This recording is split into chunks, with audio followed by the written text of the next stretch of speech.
Welcome to Sparking Dark's Life Coaching. Session 4, Control. Control is the quiet hand at the small of your back, guiding you forward even when you do not remember inviting it there. Sometimes that hand steadies you, sometimes it shoves. We talk about control as if it were a switch, on or off, mine or yours, but it is more like a current under the surface of ordinary life. We cannot remake the weather or rewrite another person's heart, yet we can change how we meet the storm and how we stand in the room. That is the work before us, not to dominate the world, but to become the kind of person whose choices make the world immediately around them safer, clearer, and kinder. To do that, we need to understand what control is, what it looks like when it's healthy, and what it feels like when it is not. Control leaves fingerprints on the body before the mind catches up. A tightening jaw, a shortened breath, a question you feel you must ask for permission to be yourself. The first truth is simple. Power drives control. Power is the engine. Control is the steering.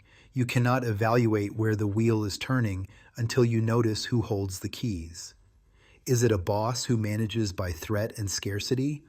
A partner who makes closeness conditional and love transactional? A parent whose "I'm only trying to protect you" becomes a rope that tightens every time you move? A teacher or consultant who earns your trust and then treats it like collateral? Sometimes the power is not even a person you can speak to. It is the one-way megaphone of media, advertising, and commentary that aims to shape your perceptions without having to face your questions. When you can locate the power, you can begin to name the control. Naming does not fix everything, but it breaks the spell of confusion, and confusion is where unhealthy control thrives. I once listened to a daughter describe a room I could almost smell. The citrus of a freshly cleaned counter, the clink of a spoon, afternoon light falling in friendly stripes. In that seemingly warm room, her parents told her, again, that they disapproved of the man she loved. She had moved back to be nearby, believing proximity would soften their resistance and open a door to grace. Instead, the closeness became leverage. They withheld the words she had always counted on, measuring affection with the precision of a scale. At gatherings, they went silent when she mentioned his name. They threatened to withdraw the practical supports they had offered for years. And the most wounding cut of all, they stopped saying, "I love you," on days when she refused to distance herself from him. Love, once unconditional, became a coin to purchase obedience. Standing in that kitchen, she felt a loneliness that did not come from being unloved, but from being loved only on terms that erased her. The word for this is abuse. It is a hard word, but softening it clouds the bruise. Abuse is the misuse of power to control another person's life, and the maintenance of that control by distorting the truth they rely on. In her story, the distortion arrived as projection. Her parents accused her partner of being controlling while they tightened their own grip. Projection is a fog machine. It fills the room until you doubt your eyesight, then blames your doubt on someone else's weather. When you are under that mist, you become a stranger in your own decisions. You second-guess your joy, apologize for your clarity, and start to believe that wanting to be free is evidence that you are selfish or naive. Nothing makes control more durable than persuading the controlled that the problem is their rebellion rather than the coercion they are resisting. This is why the first act of freedom is not rebellion, it is recognition. Take inventory of the sounds that rise when you protect your time. Which voices grow louder when you say no? Which relationships require you to shrink to keep the peace? Where do you feel compelled to ask for permission to be yourself? Place a hand on your chest and notice the breath you take before you answer a call, open a door, or read a text. If your body braces before you speak, your body is telling the truth faster than your story does. To understand where control is operating on you, let your body be a faithful witness. Once you see where the power sits, inside your fear, inside another's demand, inside an institution's incentives, you can begin to relocate your allegiance to your own values. We cannot slow the river, but we can learn the oar. Self control is not white knuckling, it is self custody.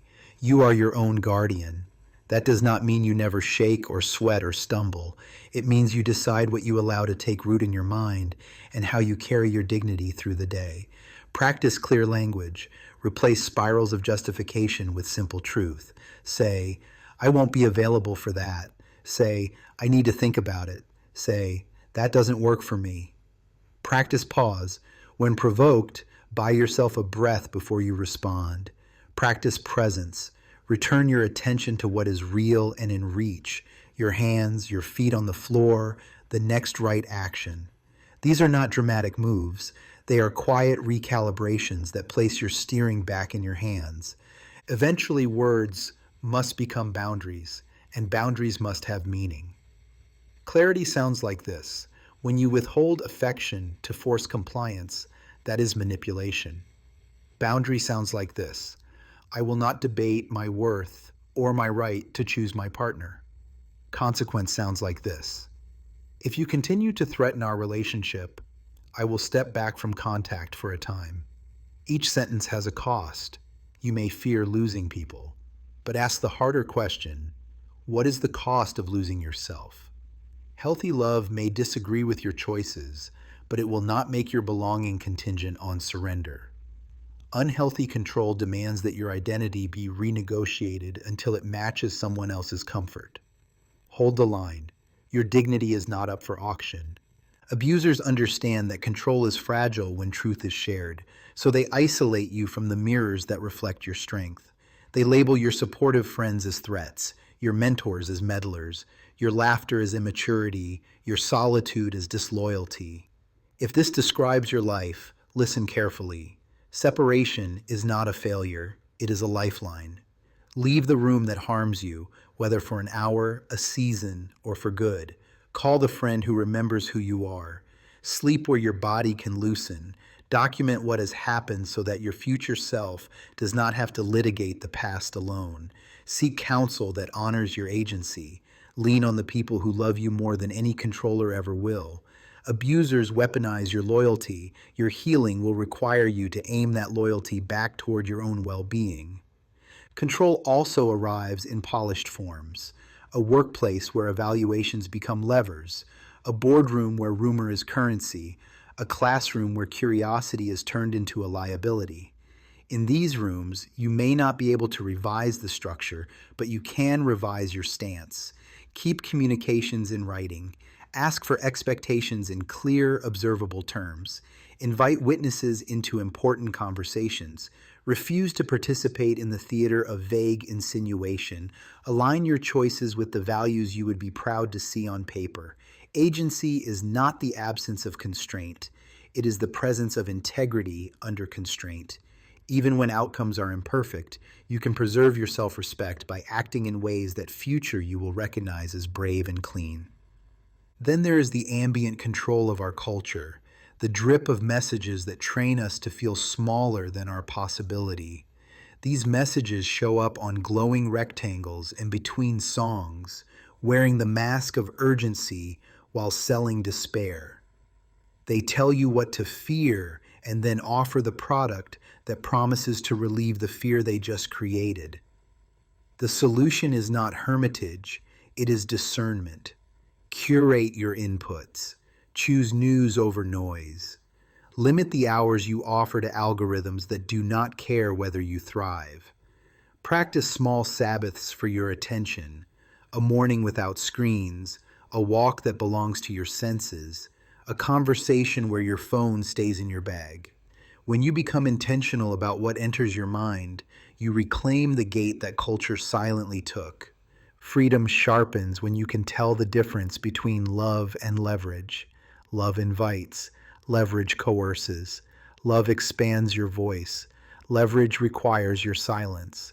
Love remains itself when you say no. Leverage changes shape until you say yes. Abusive control will insist that your generosity is proof you accept the cage. It will call your time with people who make you feel alive a betrayal, your boundaries a tantrum, your growth a threat. Do not argue with the accusation. Measure the environment. Ask 3 questions. Do I have choice here? Do I feel safe here? Does my dignity remain intact here? If any answer is no, that is not love. It is leverage wearing love's clothes. And if you are lucky enough to know relationships where the answer is yes, notice how your chest opens and your imagination widens. That widening is what balanced power feels like. The most important relationship of control is the one between you and you. The person you will spend your whole life with is yourself. Treat that person with steadiness. Show up for yourself the way you wish others had. Approve of the person you are becoming without waiting for a panel of judges to make it official. Build routines that honor your body and your mind. Water, sleep, movement, breath, work that matters, rest that restores. Keep promises to yourself in small ways until your trust in you becomes non-negotiable. It is not selfish to require respect. It is not cold to decline roles that exhaust your spirit. It is not unloving to walk away from places where your presence is valued only when it is quiet and compliant. If you still wonder what to do next in your own hard situation, here is a simple directive spoken with love and clarity. When your safety is at risk, choose distance. If home is a field of tripwires, step away. If conversation is a trap dressed as dialogue, step away. If apology is demanded as proof of loyalty, step away. Distance can be an hour, a day, a season, a move. Every foot of space you claim is a vote for your wholeness. In that space, listen to the people who cherish you. Collect evidence of your courage. Notice how your body begins to unlearn its bracing. And when shame tries to bargain, remember, you owe no one your time, attention, or presence as proof of love. Freely given time, attention, and presence are beautiful. Extorted ones are evidence of control. There will be grief. Control steals time, and reclaiming yourself includes mourning the hours you gave away. There will be doubt. Control leaves fingerprints on confidence, and you may wonder if you should have waited longer or been better. Offer yourself the benefit of the doubt you've extended to everyone else. There will be anger. Control disguises contempt as care, and unmasking it can heat the blood.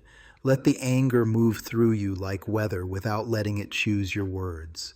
Call things by their right names and then build something truer. Find rituals for relief, letters you never send, miles walked in fresh air, prayers whispered into a dark room that steadies as you speak.